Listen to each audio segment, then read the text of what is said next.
साथियों नमस्कार। Legal awareness को लेकर ये मेरी दूसरी वीडियो है। उम्मीद करती हूँ कि आप इसे आखिर तक ज़रूर देखेंगे।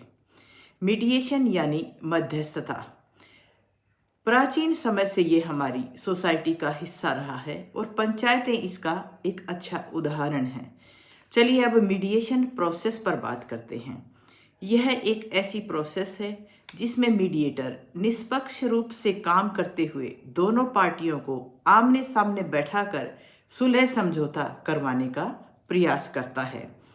इसकी खूबसूरती यह है कि यह सुलह समझौता हो जाता है तो दोनों ही पार्टियों की जीत होती है। दोनों पार्टी अपनी इच्छा से बिना किसी दबाव के अपने हितों को ध्यान में रखते हुए फैसला लेती हैं, अतः दोनों पार्टियों के लिए विन विन सिचुएशन होती है। इसमें जो मीडिएटर होता है वह बहुत ही एक्सपीरियंस्ड और एक्सपर्ट होता है। मीडिएटर दोनों पार्टियों के लिए कॉमन ग्राउंड तैयार करता है, दोनों पार्टियों के बीच सौहार्दपूर्ण वातावरण कायम रखने का प्रयास करता है और जो प्रक्रिया है मीडिएशन की वो पूर्ण रूप से कॉन्फिडेंशियल होती है। मीडिएटर दोनों पार्टियों को एक साथ बैठाकर बात करता है और ज़रूरत पड़ती है तो वो अलग अलग सेशन भी ले सकता है। मीडिएशन प्रोसेस में पार्टियां किसी भी स्टेज पर इस प्रोसेस में एंटर कर सकती हैं। प्री लिटिगेशन में जाया जा सकता है, ड्यूरिंग लिटिगेशन जाया जा सकता है।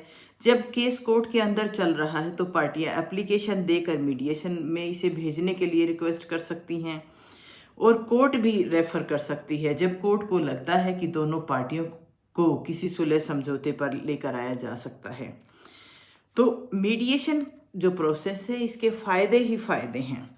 इसमें दोनों पार्टियों का समय और पैसे दोनों की बचत होती है। मीडिएटर को 90 दिनों के अंदर अपनी रिपोर्ट सबमिट करनी होती है और अगर पार्टियों को लगता है कि समय बढ़ाने की ज़रूरत है तो कोर्ट में एप्लीकेशन देकर इस समय को बढ़ाया भी जा सकता है। यहाँ पर पार्टियां निसंकोच होकर अपनी बात कहती हैं क्योंकि ये प्रोसेस पूर्ण रूप से कॉन्फिडेंशियल होती है। यहाँ कही गई बातों को रिकॉर्ड में नहीं लिया जाता। प्रक्रिया पूर्ण होने पर अगर दोनों पार्टियों के बीच में समझौता हो जाता है तो सेटलमेंट एग्रीमेंट लिखा जाता है जिस पर टर्म और कंडीशन लिखी जाती हैं, ना कि सारी प्रक्रिया।